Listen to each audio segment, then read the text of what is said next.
Hello guys, എനിക്കങ്ങനെ long day leave കിട്ടിയതാണ്. അതുപോലെ ഞാൻ നാട്ടിൽ പോവാണ് കേട്ടോ. എക്സാം ലീവായിരുന്നു, അതാണ് ഞാൻ പോകുന്നത്.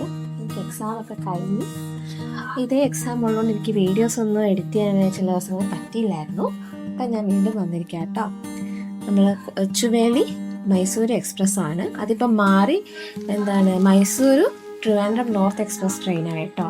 അപ്പം അതിലാണല്ലോ പോകുന്നത്. അവിടെയൊക്കെ നമ്മൾ ട്രെയിനിൽ കയറി നമ്മൾ യാത്രയൊക്കെ കണ്ട് ഒരു 7 മണിയൊക്കെ ആയപ്പോഴത്തേക്ക് ചേട്ടൻ കുറയ്ക്ക് ചെയിനും ബ്രേസ്ലെറ്റും ഒക്കെ കൊണ്ടുവന്നു കേട്ടോ. എനിക്കത് കണ്ടത് ഞാൻ ഈ ഒരു ബ്രേസ്ലെറ്റ് ഒന്ന് വാങ്ങിച്ചായിരുന്നു. അതിനുശേഷം ഫുഡൊക്കെ കഴിച്ച് ഒന്ന് ഉറങ്ങാൻ കിടന്നേ. അമ്പലപ്പുഴ ആയപ്പോഴാണ് നമ്മൾ പിന്നെ രാവിലെ എണീറ്റത്. കാരണം നമുക്ക് കായംകുളത്ത് ഇറങ്ങുമായിരുന്നു.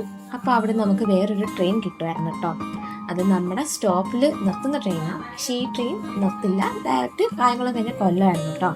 അപ്പോൾ ഇതായിരുന്നു കേട്ടോ നമ്മുടെ ട്രെയിൻ. അത് പാസഞ്ചർ ആയിരുന്നേ. അതിൽ കയറിയത് നമ്മൾ വന്ദേ ഭാരത് ട്രെയിൻ പോകുന്നതൊക്കെ കണ്ടായിരുന്നു കേട്ടോ. ഈ ഒരു ശാസ്താംകോട്ട പ്ലേസ് എത്തിയപ്പോഴത്തേക്ക് എനിക്ക് ഭയങ്കര എക്സൈറ്റ്മെൻ്റ് ആയി. കാരണം അടുത്ത് നമ്മുടെ സ്റ്റോപ്പാണ്. നല്ല മഴയൊക്കെ പെയ്ത് കിടക്കുമായിരുന്നു കേട്ടോ. അങ്ങനെ നമ്മൾ ഇറങ്ങി നടന്ന് ലാസ്റ്റ് വീടെത്തിയായിരുന്നേ. ഇനി ഒന്ന് പോയി കുളിച്ച് ഫ്രഷ് ആവണം. ടാറ്റാ.